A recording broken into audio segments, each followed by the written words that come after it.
ప్రత్యేకమైనటువంటి ధన్యవాదాలు తెలియజేస్తూ అమ్మ ఒక్క నిమిషం ఆల్ ద బెస్ట్ చెప్పండి ప్లీజ్. అందరికీ నమస్కారం. మనం మే 13న కాంగ్రెస్కి ఓట్ చేసి మన రఘురామ్ రెడ్డిని మెజారిటీతో గెలిపిద్దాం.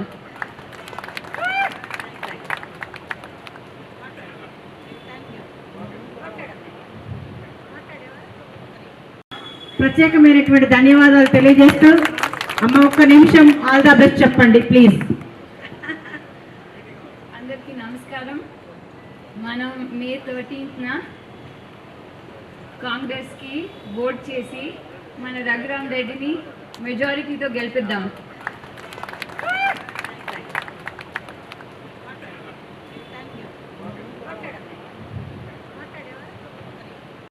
ప్రత్యేకమైనటువంటి ధన్యవాదాలు తెలియజేస్తూ అమ్మ ఒక్క నిమిషం ఆల్ ద బెస్ట్ చెప్పండి ప్లీజ్. అందరికీ నమస్కారం. మనం మే 13న కాంగ్రెస్కి ఓట్ చేసి మన రఘురామ్ రెడ్డిని మెజారిటీతో గెలిపిద్దాం.